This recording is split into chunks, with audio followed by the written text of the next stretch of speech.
क्या एससीओ में मिलेगा चीन को करारा जवाब? इस सवाल पर हम बातचीत कर रहे हैं। हमारे साथ कई खास मेहमान जुड़े हुए हैं। एक इंटरनेशनल पैनल हमारे साथ है। उन तमाम मेहमानों के पास में जाऊं उससे पहले समरकंद हमारे लिए चलना बड़ा जरूरी हो जाता है।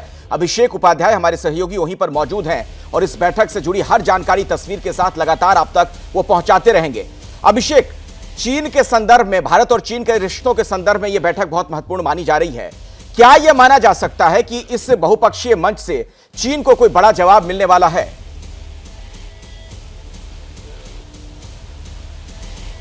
देखिए, चीन को लेकर के यहाँ पर कई सारे सवाल खड़े हो रहे हैं। सवाल भारत के संदर्भ में भी हैं, सवाल ताइवान के संदर्भ में भी हैं। एक बार मैं आपको तस्वीर दिखाऊं। यहाँ देखिए, पूरा सजा दिया गया है इस समरकंद को। समरकंद 2022 लिखा हुआ है। उन तमाम देशों के झंडे यहाँ पर लहरा रहे हैं। समरकंद को किले में तब्दील कर दिया गया है। सामने आपको सुरक्षा दिखाता हूँ, देखिए सामने की ओर। यहाँ पर परिंदा भी पर नहीं मार सकता, ऐसी सुरक्षा व्यवस्था है।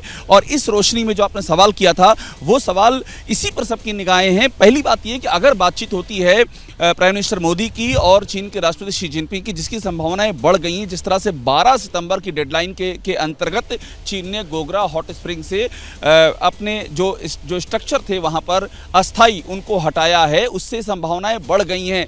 उसमें सबसे बड़ा पहलू होगा कि लद्दाख की जो LAC है वहां पर चीन और भारत के बीच में रिश्ते सामान्य करना चीन की जिम्मेदारी, चूंकि अतिक्रमण चीन की ओर से किया गया था। वहां पर गलवान के बाद से जो रिश्तों की बर्फ जमी है वो कितनी पिघलेगी, वो एक बड़ा संकेत होगा। वो बातचीत अपने आप में बड़ा संकेत होगी। और दूसरी बात, ताइवान को लेकर के एक प्रेशर है।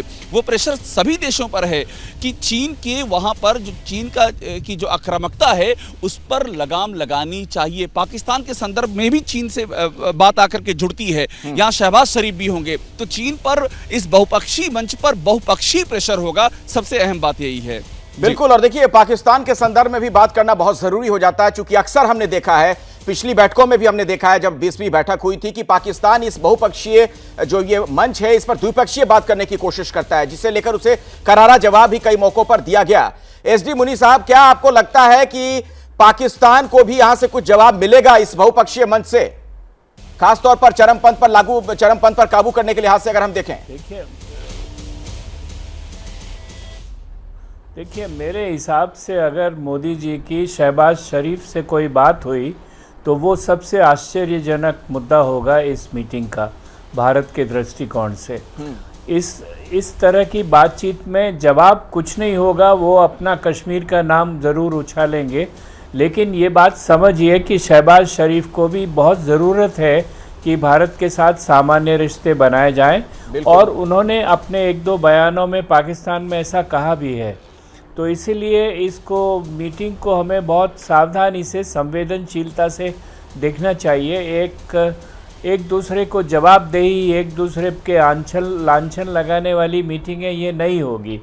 इनमें ये होगी कि अगर कोई ऐसा सार निकले जिससे संबंधों को आगे बढ़ाया जा सके, चाहे वो चीन हो चाहे पाकिस्तान हो। रूस के साथ अलग स्तर पर बात होगी, तो देखना है कि किस तरह का मुद्दा सामने आता है।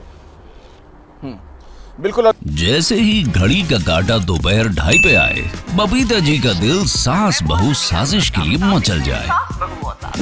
और ये है इनकी बहू, पूरे दिन ऑफिस की टेंशन हो जाए गॉन जब ये करें अपना फेवरेट शो फ्री टाइम पे ऑन। इनकी तरह आप भी देखें अपना फेवरेट शो अपने टाइम पर और डाउनलोड कीजिए ABP लाइव ऐप अपने स्मार्ट टीवी पर।